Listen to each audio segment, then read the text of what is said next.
మీ name అండి? సువార్త. సువార్త గారు ఎక్కడి నుంచి అండి? తేలుకుట్ల గ్రామం. ఏం చేస్తుంటారండి? వాలంటీర్. ఏంటండి మరి వాలంటీర్ల వల్ల ఉపయోగం ఏంటంటారు? వాలంటీర్లు పెన్షన్, ఫస్ట్ వారికి పెన్షన్ ఇస్తాము, చేయూత ఇస్తాము. ప్రతిదీ వాలంటీర్ వల్లనే సాధ్యమవుతుంది కదా. ఇంటింటికి వెళ్ళి మేము వాళ్ళు ఏ భయం లేకుండా వాళ్ళకి ప్రతిదీ మేమే సహాయం చేస్తున్నాము.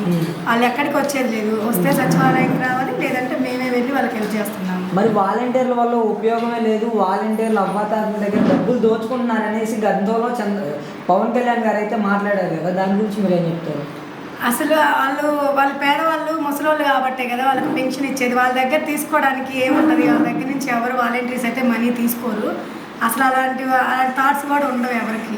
మరి వాలంటీరు ఎవరు లేని సమయంలో ఇంట్లోకి వెళ్తున్నారు, ఆడపిల్లలు డేటా అమ్మేస్తున్నారు అనేసి పవన్ కళ్యాణ్ అంటున్నాడు కదా. అవి రాజకీయ పరంగా ఎన్నో ఉంటాయి కాబట్టి వాళ్ళు మాట్లాడుకుంటారు. వాలంటీర్స్ అయితే బయట నుంచే మాట్లాడతారు, అక్కడ అందరూ ఉంటారు. ప్రజలందరూ ఉన్నప్పుడు ఇళ్లలోకి వెళ్ళి మాట్లాడేంత అవసరం అయితే ఉండదు. బయట నుంచే మాట్లాడతారు, ఏ అవసరం ఉన్నా బయట నుంచే తీసుకుంటారు వాళ్ళు. అంటే ఈ సచివాలయంలో కూడా లంచం ఇస్తే కానీ పనులు జరగట్లేదు అనేసి ప్రజలైతే ఆందోళన పడుతున్నారు అనేసి అంటున్నారు. సచివాలయ వ్యవస్థలో అసలు మనీ తీసుకోరు ఎవరు. దాంట్లో ఎంతైతే మనీ, ఇప్పుడు మనం ఏదన్నా అవసరం కోసం ఒక సర్టిఫికేట్ కావాలంటే దానికి ఎంత అమౌంట్ అయితే చేయాల్సి వస్తుందో ఆ సర్వీస్ ఛార్జెస్ అది ఎంత ఉంటే అంతే తీసుకుంటారు. ఏ సార్ కూడా రూపాయి కూడా తీసుకోరు. అంటే రాష్ట్ర వ్యాప్తంగా వాలంటీర్లకు వందనం అనేసి ప్రోగ్రామ్ అయితే కండక్ట్ చేస్తున్నారు కదా. వాలంటీర్లు వాళ్ళ శాలరీ తీసుకునే కదా వర్క్ చేస్తున్నారు, వాళ్ళకి వాలంటీర్లకు వందనం ఇలాంటివి పెట్టడం ప్రోగ్రామ్స్ పెట్టడం అవసరం ఉంటుంది. అవసరం, ఎందుకంటే వాళ్ళు ఇంత కష్టపడుతున్నారు. 1 year మొత్తం మనీ 5,000 తీసుకుంటున్నారు.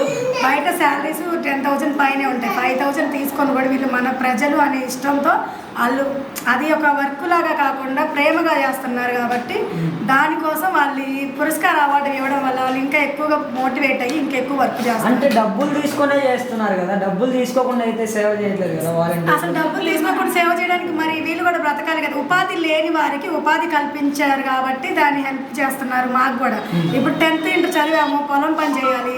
పొలం పని చేయడం చేత కాదు. 5,000 వచ్చినా మా ఫ్యామిలీ హ్యాపీగా ఫీల్ అవుతారు కదా. ఆ 5,000 వస్తే మాకు హ్యాపీయే కదా. మరి ఎలక్షన్స్ దగ్గరకు వచ్చేస్తున్నాయి కదా, 2 months ఉంది. మరి ఇన్ని పార్టీలు పొత్తులతో వస్తున్నాయి, మీకు తెలిసిందే కదా. మరి ఇన్ని పార్టీలు పొత్తులతో వస్తే జగన్ గారు భయపడే అవకాశాలు ఉన్నాయంటారా? అలాంటిది ఏం లేదు, ఎందుకంటే నిజాయితీగా పరిపాలన జరుగుతుంది. వాలంటీర్స్ అయినా ఎవరైనా ఏ క్యాస్ట్ ఏది లేకుండా పరిపాలన చేస్తున్నాం. మేము కూడా అలాగే నిస్వార్థమైన సేవలు అందించాము. అందుకు కాబట్టి ఆయన ఖచ్చితంగా గెలుస్తానని హోప్తో ఉన్నారు. మరి 170 స్థానాల్లో జగన్ గారికి ఎన్ని స్థానాల్లో రావచ్చు? Maximum your point of view ఎన్ని వస్తాయి? 170 170 వస్తాయి అనుకుంటున్నాను. 170 వస్తాయి.